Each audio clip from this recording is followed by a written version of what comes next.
luas. Nah, yang pertama itu ada sifat-sifat kubus. Sifat kubus itu ada 5. Yang pertama memiliki 6 buah sisi. Nah, yang pertama itu sisi A, B, C, D. Yang kedua ada sisi E, F, G, H. Yang ketiga itu ada sisi A, B, F, E. Nah, yang keempat itu ada sisi C, D, H, G.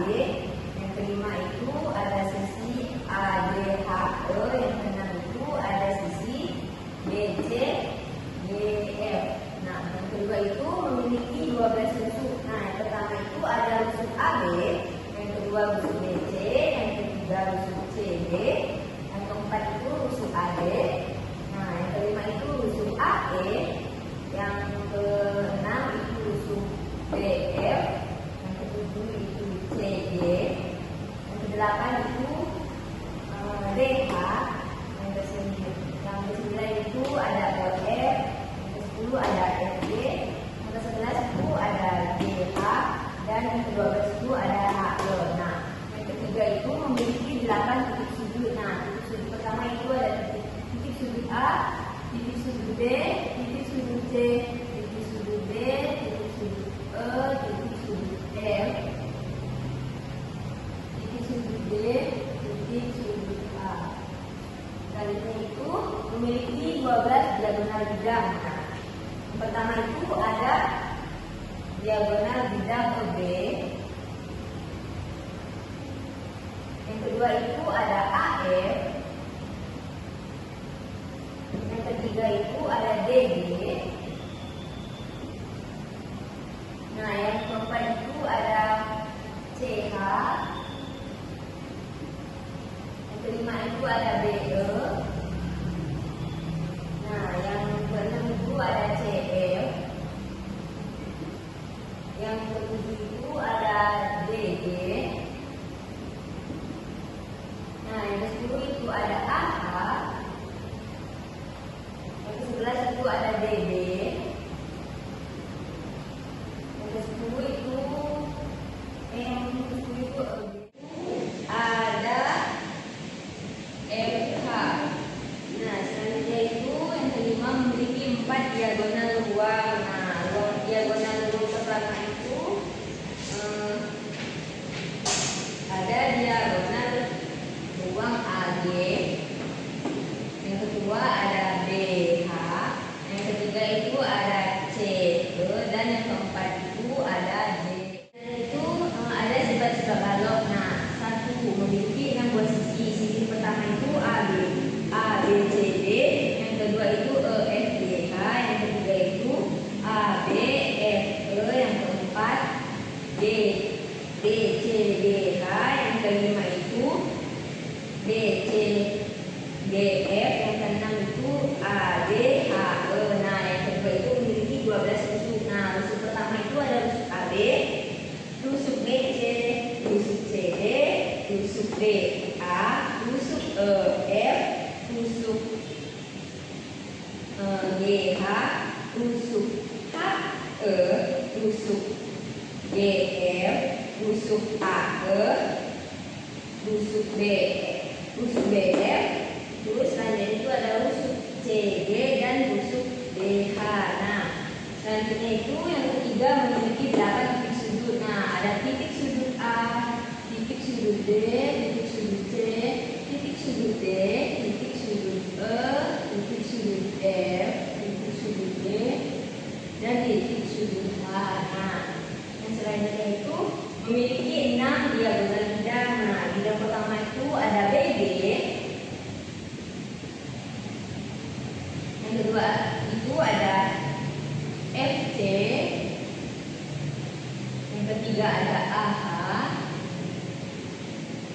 Yang keempat itu ada ED. Terus ada AF. Terus ada BE. Terus ada DG.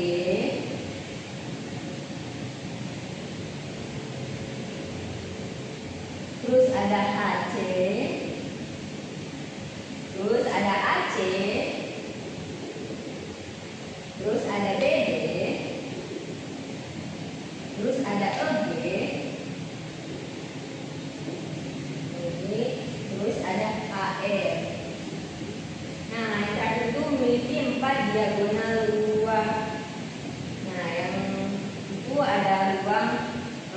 EC, terus ada BH, terus ada AB, terus ada DF. Baiklah, selanjutnya itu ada sifat-sifat tabung. Nah, tabung itu memiliki 4 sifat. Yang pertama, memiliki 2 buah sisi berbentuk lingkaran dan 1 buah sisi lengkung atau selimut. Nah, 2 buah sisi berbentuk lingkaran itu yang ini pertama, yang ini kedua. Nah, dan 1 buah sisi lengkung itu yang di tengah, ini sisi lengkung atau selimutnya berbentuk persegi. Terus sifat yang kedua itu memiliki 2 rusuk lengkung. Nah, ini rusuk yang pertama dan ini rusuk yang kedua. Nah, yang ketiga itu tidak memiliki titik sudut, di mana kalian bisa lihat tabung ini kan bangunnya itu lingkaran. Terus yang terakhir itu memiliki jari-jari diameter. Nah, jari-jari itu setengah dari diameter. Nah, ini adalah diameternya 2 kali panjang jari-jari. Selanjutnya itu ada sifat-sifat kerucut. Nah, di mana kerucut ini memiliki 6 sifat. Yang pertama itu mempunyai 2 bidang sisi. Nah, bidang pertama itu ada bidang alas terletak di bawah. Terus yang kedua itu ada sisi tegak nih yang di samping. Nah, sifat kedua mempunyai 1 rusuk lengkung. Nah, rusuknya itu terletak di bagian bawah sini. Yang ketiga itu mempunyai 1 titik sudut. Nah, terletak di paling atas. Yang keempat memiliki tinggi. Nah, tingginya itu seperti ini. Yang kelima memiliki garis pelukis. Nah, garis pelukisnya itu di sebelah sini. Nah, yang terakhir itu memiliki jari-jari dan diameter. Nah, jari-jari itu setengah dari diameter dan diameter ini 2 kali panjang jari-jari. Baiklah, selanjutnya di sini ada sifat-sifat prisma. Nah, sifat prisma itu ada 4.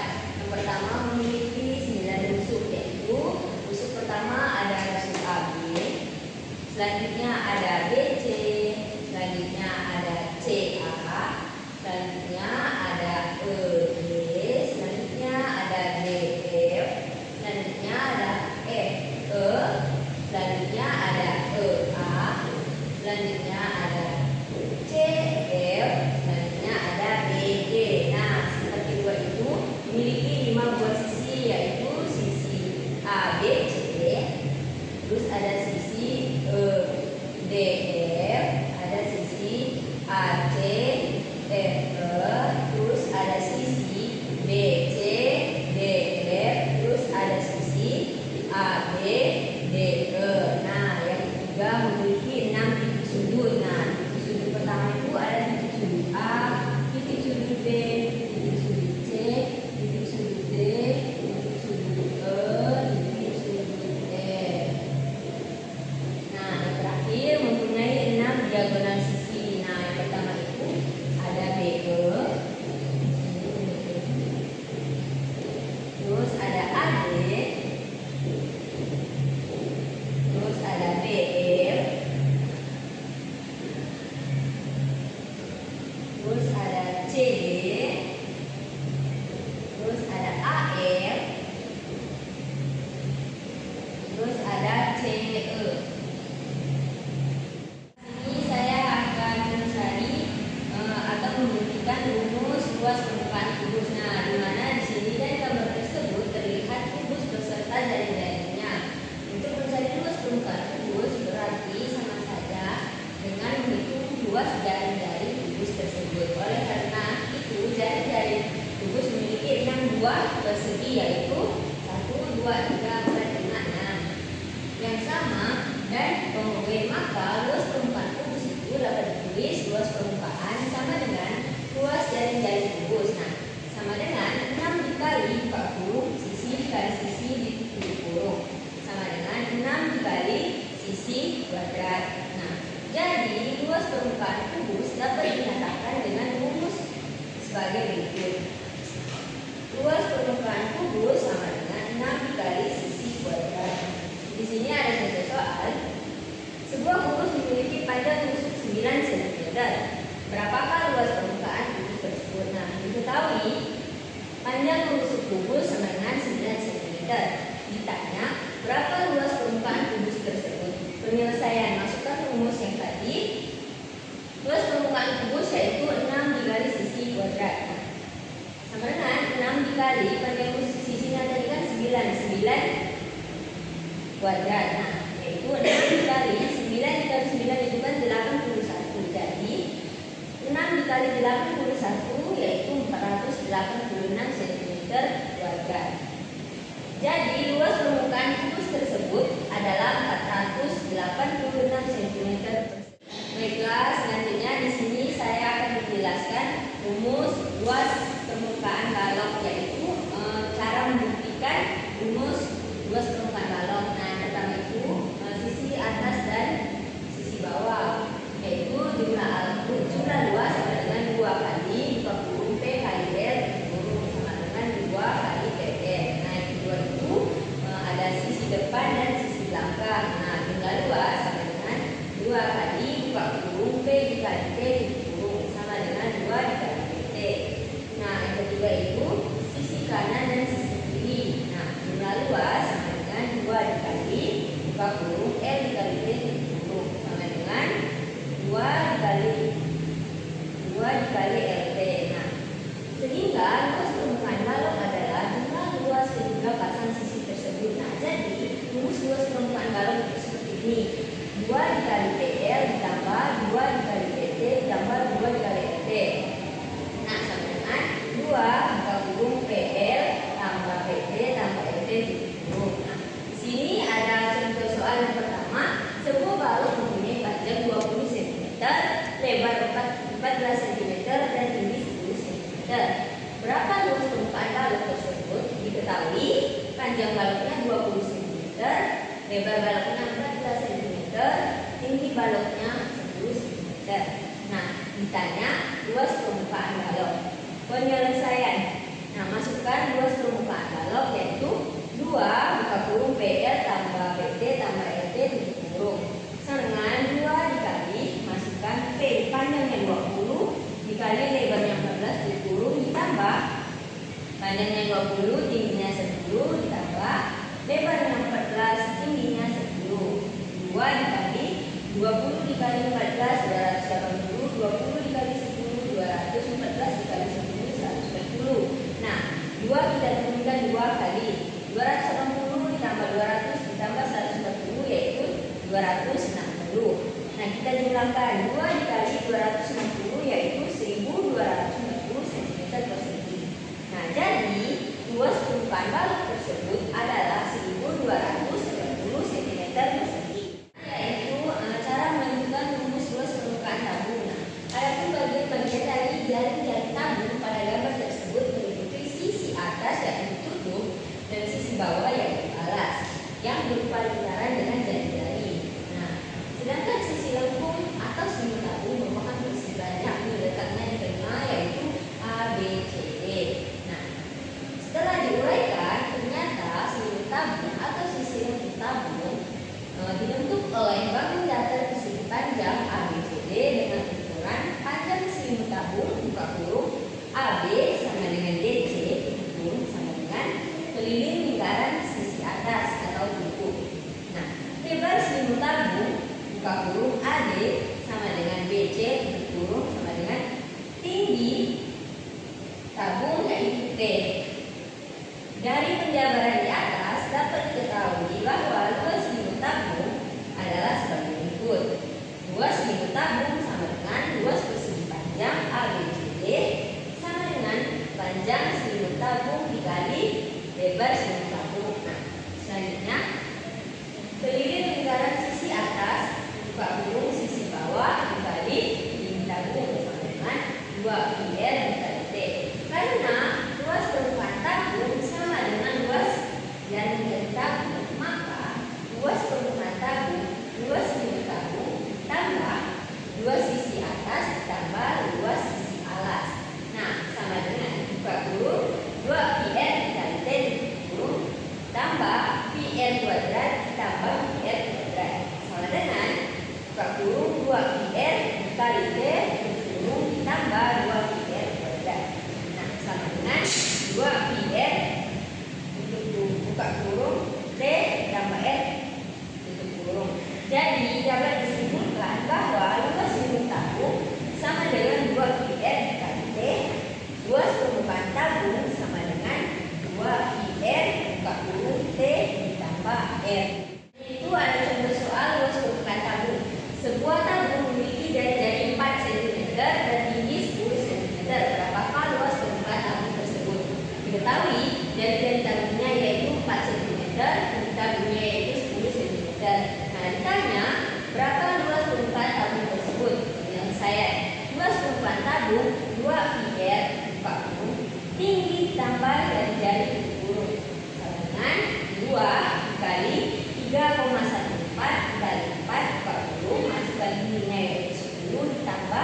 jari-jarinya yaitu 4. Sama dengan 2 dikali 3,14 dikali 4 dari 4 40 masih 10 ditambah 4. Nah, 2 dikali 3,14 yaitu 6,28 dikali 4, 10 ditambah 4 yaitu 14. Nah, 6,28 dikali 4 dikali 14 yaitu 351,68 cm persegi. Jadi luas permukaan tabung tersebut adalah 351,68 cm persegi. Yaitu membuktikan rumus luas permukaan kerucut. Nah, jari-jari selimut kerucut merupakan sebuah duri lingkaran dengan ukuran yaitu 1 panjang jari-jari BC buka kurung BA kurung sama dengan garis lurus kerucut yaitu S, dan panjang busur AC sama dengan keliling lingkaran alas kerucut.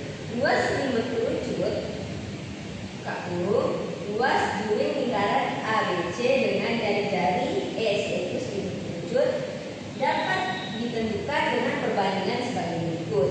Nah, luas duri lingkaran ABC dibagi luas lingkaran sama dengan panjang busur kecil AC dibagi keliling lingkaran besar. Luas selimut kerucut dibagi pi S kuadrat sama dengan pi 2PR dibagi 2PS. Nah, luas selimut kerucut dibagi PS kuadrat sama dengan R dibagi S. Nah, luas selimut kerucut sama dengan PS kuadrat dikali R dibagi S. Luas selimut kerucut sama dengan PRS. Karena permukaan kerucut terdiri atas selimut kerucut dan alas kerucut, maka rumus luas permukaan kerucut adalah sebagai berikut. Luas permukaan kerucut sama dengan luas selimut kerucut ditambah luas alas kerucut. PRS ditambah PR kuadrat sama dengan PR buka kurung S ditambah R tutup kurung. Jadi dapat disimpulkan bahwa luas selimut kerucut sama dengan PRS, luas permukaan kerucut sama dengan PR buka kurung S ditambah R tutup kurung. Nah, contoh soal yaitu sebuah kerucut memiliki jari-jari 7 cm dan garis lurus 11 cm. Berapakah luas permukaan kerucut tersebut? Diketahui jari-jari kerucutnya tadi itu 7 cm, garis lurusnya itu 11 cm. Ditanya luas permukaan kerucut. Penyelesaian luas permukaan kerucut sama dengan PR buka kurung S ditambah R tutup kurung sama dengan 22/7 kali garis lurusnya itu jari-jarinya itu 7. Nah, terus garis lurusnya 11 ditambah jari-jarinya 7. 22 kali 18 7 kita coret karena sesama 7. Nah, hasilnya itu 22 dikali 18 hasilnya 396 cm. Jadi luas permukaan kerucut tersebut adalah 396 cm persegi. Ini soal yang terakhir yaitu cara menentukan atau membuktikan rumus luas permukaan lima segitiga. Nah, luas permukaan lima segitiga yaitu luas persegi panjang ABCD ditambah luas segitiga TAB ditambah luas segitiga TBC ditambah luas segitiga TCD ditambah luas segitiga TAD. Nah, sama dengan luas alas ditambah jumlah luas seluruh sisi tegak. Nah, luas permukaan limas sama dengan luas alas ditambah jumlah luas seluruh sisi tegak sama dengan S kuadrat akar 3. Nah, contoh soalnya, hitunglah luas permukaan sebuah limas segitiga yang semua panjang rusuknya adalah 30 cm. Diketahui panjang rusuk limas yaitu 30 cm. Ditanya berapakah luas permukaan limas segitiga tersebut? Penyelesaian. Nah, luas permukaan limas yaitu S kuadrat akar 3 sama dengan S nya itu kan 30 kuadrat akar 3. Nah, 30 kuadrat itu kan sama dengan 900 akar 3. Jadi luas